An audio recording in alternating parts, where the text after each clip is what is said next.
નમસ્કાર. વાર્તા છે આપો અને આપતા રહો. એક સાવ ગરીબ માણસ, ચિત્રેહાલ અવસ્થા, ખાવાના સાંસા, ક્યારેક ભૂખ્યા પણ સૂવું પડે.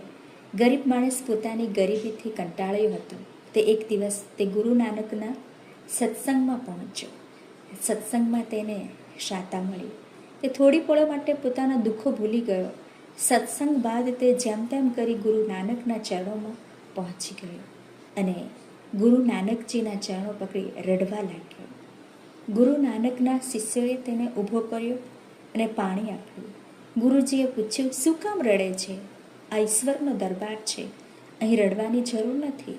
ગરીબ માણસે પોતાની ગરીબીની વાત કરતાં કહ્યું, ગુરુજી, હું બહુ ગરીબ છું, બહુ દુઃખી છું.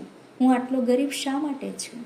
ગુરુજીએ કહ્યું, તે ક્યારેય કોઈને આપ્યું નથી, ન ગત જન્મમાં ન આ જન્મમાં, એટલે તને ક્યાંથી કંઈ મળે?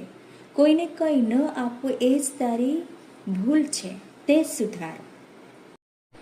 ગરીબ માણસ બોલ્યો, ગુરુજી, ગત જન્મમાં તો મને ક્યાંથી ખબર પડે, અને એ ભૂલ હું આ જન્મમાં કઈ રીતે સુધારું?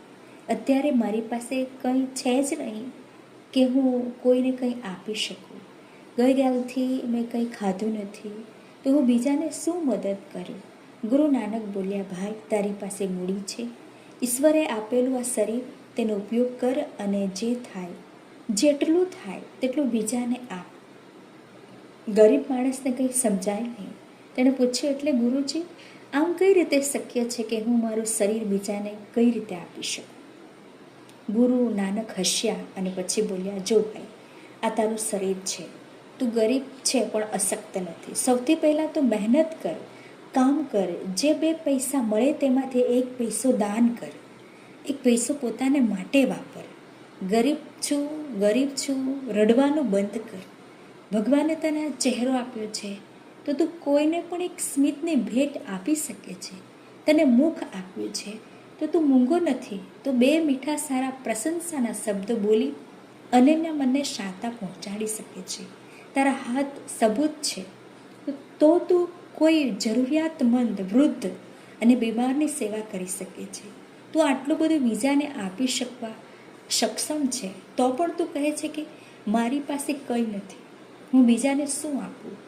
તું મન વિચારથી ગરીબ છે તે વિચાર કાઢી નાખ અને અન્યને આપવાની ભાવના રાખ, કારણ કે જે આપે છે તેને જ કંઈક પામવાનો અધિકાર છે.